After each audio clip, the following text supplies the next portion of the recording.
কিন্তু আজকে দেখেন ফিলিস্তিনে হাজার হাজার মানুষকে হত্যা করা হচ্ছে। আজকে ভারতে আমাদের মা বোনদের পর্দা নিয়ে টানাটানি করছে, রং দিচ্ছে এবং মসজিদ ভেঙে দিচ্ছে। এবং দেখেন যে মুসলমানদেরকে নামাজ যথাযথ পড়তে দিচ্ছে না। নামাজ যেখানে পড়তেছে সেখানে টেনে হেসড়ে তারা কী করতেছে, পুলিশরা বিভিন্নভাবে সমস্যা করতেছে। বাড়ি থেকে বের করে নিয়ে যুবকদেরকে কী করতেছে, নির্যাতন নিপীড়ন করতেছে। মায়ের সামনে তার যুবতী মেয়েকে ধরে নিয়ে পুলিশ বাহিনী তারা দেখা যায় নির্যাতন নিপীড়ন করতেছে। তাহলে আজকে মুসলমান হিসাবে আমার দায়িত্ব কতটুকু আমরা পালন করতেছি? আমাদের হৃদয়ে কি একটু রক্তক্ষরণ হচ্ছে?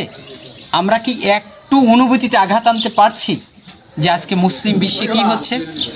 আজকে আমরা যখন ঈদের প্যাকেট নিয়ে অথবা ঈদের গিফট কিনা নিয়ে ব্যস্ত, তখন দেখেন ফিলিস্তিনের মা বোনেরা না খেয়ে একটা ঘুটি বাটি নিয়ে চিল্লাচ্ছে একটু খাবারের জন্য।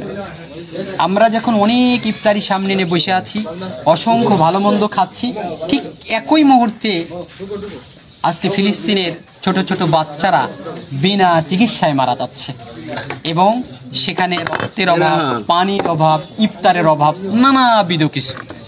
আর এই জায়গা যদি আমরা 10 টাকা দান করতে যাই, আমাদের তকমা দিয়ে বলা হচ্ছে এই লোকগুলি রাজাকার, এই লোকগুলি জঙ্গি।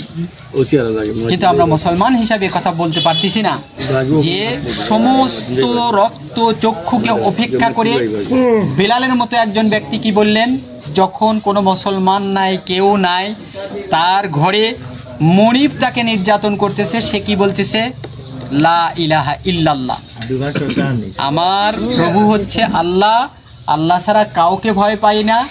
আর তাকে বলা হচ্ছে তুমি যদি আবার এই মুহাম্মদ সাল্লাল্লাহু আলাইহি সাল্লামের নবুয়তকে স্বীকার করো আর রাসূলকে রাসূল মানো, আল্লাহকে রব হিসাবে মানো, তাহলে তোমার এখানে জান তো বের করাই হবে, প্রচুর নির্যাতন করা হবে, চাকরিচ্যুত করা হবে, নানাবিধ ভয় দেখাচ্ছে। কিন্তু সে কি বলতেছে, আহাদ, আল্লাহ এক, লা ইলাহা ইল্লাল্লাহ মুহাম্মাদুর রাসূলুল্লাহ। তোমরা যতই আমাকে নির্যাতন করো, নিপীড়ন করো, নিষ্পেষণ করো, আগুনে ফেলে দাও, তা আমি আল্লাহ থেকে বিচ্ছিন্ন করতে পারবে না। কোরআন শরীফের স্বীকৃতি কি দিয়েছে, ইন্নাল্লাযীনা ক্বালু রাব্বুনাল্লাহ সুম্মা ইসতাকামু, যেই ব্যক্তি বলে আল্লাহ আমার রব, আর এরপরে তাকে যত নির্যাতন, নিপীড়ন, নিষ্পেষণ করা হয়, তারপরে সেটার উপর কি ইসতাকামু, সে কায়েম থাকে। তাহলে আমাদের এখানে দায়িত্ব কি, যে দেখেন একটা সেনাবাহিনীর চাকরি করলে সে তার নিজস্ব ইচ্ছায় পোশাক পরতে পারে না, তার মাথা থেকে পা পর্যন্ত পোশাক পরতে হয় সেনাবাহিনীর আইনে। আজকে পুলিশ বাহিনীতে চাকরি করলে দেখেন পা থেকে মাথা পর্যন্ত কি করতে হয়, পোশাক পরতে হয় সরকারি নিয়মে। তাহলে আমি যখন লা ইলাহা ইল্লাল্লাহ বলেছি, তখন আমার সমস্ত আইন কানুন সব কিছু হবে আল্লাহর নিয়মে। কিন্তু আমি কি আল্লাহর নিয়মে মানছি? আমি কি আল্লাহর নিয়মে করছি? আমি কি একবারও অন্ধকারে গিয়ে বুকের ওপর হাত দিয়ে একথা বলতে পারতেছি যে আমি সব কিছুতে আল্লাহকেই ভয় পাই, আল্লাহকেই রব হিসাবে মানি, আল্লাহর নিয়ম সব জায়গায় মানব, এ কথা কি বলতে পারছি?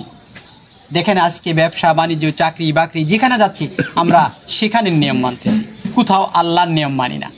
আমরা যখন ডিসি অফিসে মিটিংয়ে যাই, ইউএন অফিসে মিটিংয়ে যাই, তখন আসর নামাজ চলে যাচ্ছে, কোনো লোক টু শব্দ করার মতো কায়দা নেই। দু একজন যারা খুবই চালাক, আমরা বাথরুমের কথা বলে গিয়ে নামাজটা পড়ে আসতেছি, কিন্তু প্রকাশ্যে দাঁড়িয়ে ডিসির সামনে এটা বলার ক্ষমতা নাই যে আমি মুসলমান, আজান পড়েছে, আমি নামাজ পড়তে যাব, আপনি মিটিংটা হয় বিরতি দেন, না আমি চলে গেলাম। এরকম একজন ব্যক্তির বুকের পাটা নাই। কেন?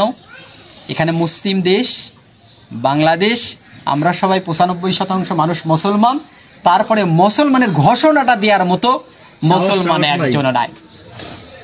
আজ থেকে দেখেন কয়েক মাস আগেও এই রাষ্ট্রেও আমাদের এমন বলার ক্ষমতা ছিল না যে ইফতার মাহফিল আমি সুন্দর করে করব। তাই কিনা? পারিবারিক ছাড়া কোনো মসজিদ, মাদ্রাসা, স্কুল, কলেজ কোথাও কোনো ইফতার মাহফিল করবেন কি জঙ্গি বলে ধরে নিয়ে যায়, আপনাকে ঠিক করবে, ট্রিটমেন্ট দেবে, তাই কিনা? এই জন্য আমি যেটা